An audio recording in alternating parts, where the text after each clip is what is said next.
सफलता की कुंजी कहती है कि अनुशासन और परिश्रम से ही सफलता प्राप्त होती है। युवाओं को इस बात को कभी नहीं भूलना चाहिए। जहां एक और आम इंसान परेशानियों को लेकर काफी चिंतित रहता है और कभी कभी तो परेशानी में आकर अपनी जीवन लीला को खत्म करने तक का फैसला कर लेता है, लेकिन कुछ लोग ऐसे भी होते हैं जो अपनी शारीरिक कमी को भी नजरअंदाज कर देते हैं और अपने जीवन में कुछ ऐसा कर गुजरते हैं जो दूसरों के लिए एक मिसाल बन जाती है। प्रतिभा और हौसला हो तो किसी भी मुश्किल परिस्थिति का सामना आसानी से किया जा सकता है। जीवन के लिए जो लक्ष्य तय किए गए हो उसे प्राप्त किया जा सकता है और कुछ ऐसा ही कर दिखाया है उदयपुर के आयर निवासी लोकेश चौधरी ने। बचपन में करंट लगने की वजह से चौधरी के दोनों हाथ काटने पड़े, लेकिन इसके बाद भी उन्होंने हार नहीं मानी। लोकेश ने 10वीं तक पढ़ाई के बाद एथलेटिक्स गेम चुना। लोकेश ने कड़ी मेहनत और दृढ़ संकल्प के बूते 2017 में बीएन कॉलेज में हुई स्टेट लेवल पैरा ओलंपिक में गोल्ड मेडल जीता। अब लोकेश नेशनल की तैयारी में जुटे हैं और साथ ही इंटरनेशनल में भारत के लिए गोल्ड मेडल जीतने का सपना भी संजोए हुए हैं। कहते हैं जहाँ चाह होती है वहाँ राह होती है।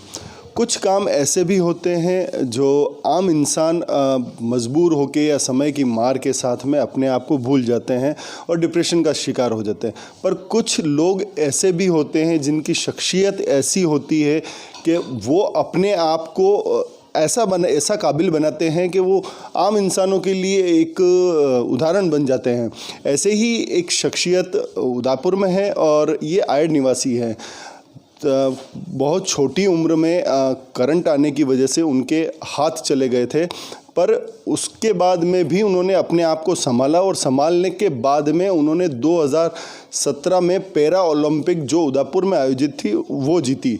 उसके बाद में दोनों हाथ नहीं होने के बावजूद भी रोज़मर्रा के सारे काम वो खुद करते हैं, साथ में उनकी मदद उनके घर वाले भी करते हैं। और अभी हम आपको बता दें कि वो नेशनल की तैयारी कर रहे हैं, मतलब पैरा ओलंपिक में जो धावक या फिर कहा जाए कि रेस होती है 200 मीटर 400 मीटर की, उसकी तैयारी कर रहे हैं। हम उस शख्सियत से आपको मिलाते हैं आज। आइए जी सर, अपना नाम परिचय देते हुए बताएं। मेरा नाम लोकेश चौधरी है। मेरा नाम लोकेश चौधरी है। मैं नेशनल की तैयारी कर रहा हूँ। अभी 2017 में मैंने स्टेट लेवल जीती थी।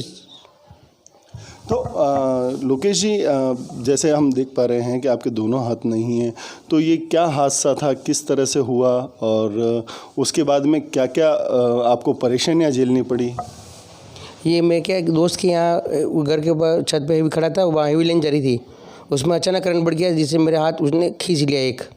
एक हाथ खींचने के बाद मैंने दूसरे हाथ से एक दूसरा हाथ टच करके डिप्पी उड़ाई। डिप्पी उड़ाने के बाद टच होने के बाद माइनस प्लस होने के बाद डिप्पी उड़ी, जिससे चिंगार है उछली, उससे मेरे हाथ जल गए। हाथ जल गए उसके बाद झटका लगा तो मैं छत पे गिरा।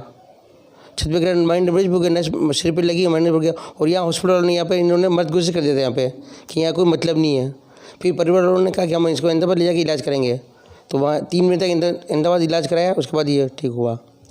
एडमिट रहने के बाद में कुछ ऐसे पल आए होंगे या फिर आप सही भी हो गए होंगे, उसके बाद में आपने सोचा होगा कि नहीं, अब जब अगर पैदाइशी दोनों हाथ नहीं होते हैं तो वो बात अलग है, पर आपने दोनों हाथों के साथ में जन्म लिया और उसके बाद में नहीं, तो किस तरह से आपको ये डिप्रेशन निकालने में कितना समय लगा? मैं करीब ये करंट आने के बाद, आज से बाद 1 साल तक मैं घर पे ही रहा। फिर उसके बाद मैंने हिम्मत नहीं आ रही, उसके बाद मैं घर से बाहर निकला। फिर मैंने एक संस्थान में जुड़ के काम किया, वहाँ अध्यक्ष पद पर काम किया मैंने। फिर दूसरे विकलांगों की मदद कर उनके काम किया, उसमें टाइम पास करता मैं हूँ।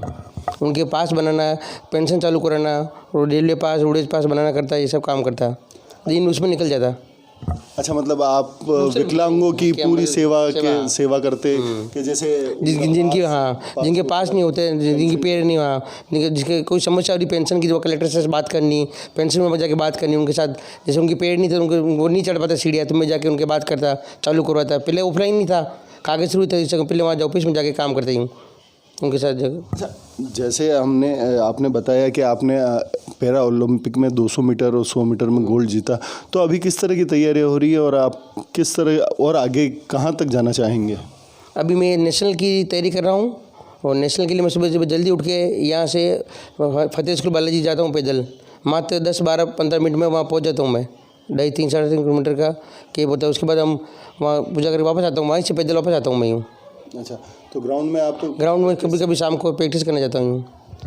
अच्छा, मुझे एक बात बताइए, जैसे आपके दोनों हाथ नहीं हैं तो उसके बाद दिनचर्या में काफ़ी बदलाव आते हैं, काफ़ी सारे ऐसे काम होते हैं जो आप खुद नहीं कर पाते हैं, तो इसमें सबसे ज़्यादा साथ किसका रहता है? ये पूरा परिवार का रहता है साथ। तो पहले परिवार के साथ, अब थोड़ा मैं स्वयं को लेकर लेता हूँ थोड़ा, जैसे अभी परिवार के साथ मदद करनी लेनी पड़ती है, परिवार लेकर लेते हैं साथ। काफ़ी सारी ऐसी चीज़ें भी होती है, जैसे रोज़मर्रा में आप फ़ोन चलाना होता है, कंप्यूटर चलाना होता है, तो ये किस तरह से होता है? ये मैं कंप्यूटर और मोबाइल नाक से चला लेता हूँ मैं। अच्छा, तो मैंने कहाँ से सीखा? नहीं, मैंने खुद ही सीखा। तो देखिए, जैसे आप काफ़ी सेवा भी करते हैं विकलांगों की, काफ़ी सारे आप बता रहे हैं कि मैं जुड़ा हुआ भी हूँ, आप विकलांग किसी संस्था के अध्यक्ष भी रह चुके हैं, तो कुछ ऐसी बातें होगी कि सरकार विकलांगों के लिए ये कुछ ऐसी स्कीम लाए या फिर कुछ ऐसा आइडिया जो आप बता पाएँ कि हाँ, अगर ये होगा तो कुछ और नया हो सकता है? सरकार से स्पोर्ट्स कमेटी की मांग थे। स्पोर्ट्स अपने उदयपुर में स्पोर्ट्स नहीं है, इतना नहीं है। अगर स्पोर्ट्स में अगर लोग भाग लेंगे तो उसमें ज़्यादा बेनिफिट मिलता है, और सरकार भी बहुत ज़्यादा मदद करती है स्पोर्ट्स में। स्पोर्ट्स एकेडमी उदयपुर में नहीं है, उसकी मैं मांग करता हूँ। तो सुना आपने लोकेश चौधरी के जज्बे और हौसले को। चौधरी उन युवाओं के लिए नज़ीर है जो जीवन में तकलीफ़ों से परेशान होकर गलत कदम उठा लेते हैं। साथ ही वे युवा जो संसाधनों के अभाव का बहाना बनाते रहते हैं। दोनों हाथ गंवाने के बाद भी लोकेश ने अपने हौसले को बनाए रखा।